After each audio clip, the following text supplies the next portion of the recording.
Hi hello నమస్తే welcome to CM today నేను మీ మధు. ఆంధ్రప్రదేశ్ ముఖ్యమంత్రి జనసేన అధినేత పవన్ కళ్యాణ్ 4 రోజుల పాటు ఇన్ఛార్జ్ ముఖ్యమంత్రిగా బాధ్యతలు చేపట్టనున్నారు.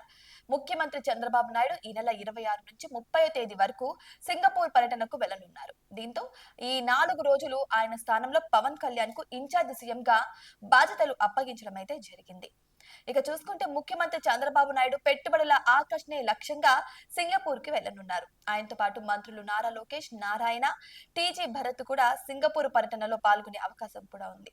అయితే ఈ నేపథ్యంలో పరిపాలనా వ్యవహారాలు సజావుగా సాగేందుకు ఇన్ఛార్జ్ ముఖ్యమంత్రిగా పవన్ కళ్యాణ్ ను అయితే నియమించారు. ఇక పవన్ కళ్యాణ్ కు ఇన్ఛార్జ్ ముఖ్యమంత్రి బాధ్యతలు అప్పగించనున్నారనే వార్తలైతే వస్తున్నప్పటికీ దీనిపై ఇంకా ఎలాంటి అధికారిక ప్రకటన అయితే ఇంకా వెలువడలేదు.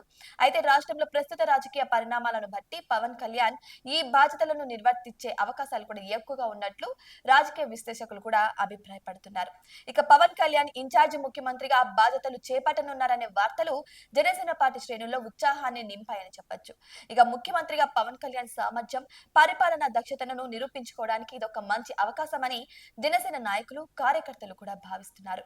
మరి నిజంగానే పవన్ కళ్యాణ్ 4 రోజులు ఇన్ఛార్జి పదవిని చేపడితే, ఒక సీఎం హోదాను చేపడితే ఎలా ఉంటుందంటారు? పవన్ కళ్యాణ్ సీఎం హోదాలో కనిపించడం మీకు కూడా ఇష్టమేనా? మరి మీ అభిప్రాయాన్ని కామెంట్ బాక్స్ లో కామెంట్ రూపంలో తెలియజేయండి. ఇటువంటి మరిన్ని అప్డేట్స్ కోసం మా ఛానల్ ని సబ్స్క్రైబ్ చేసుకోండి.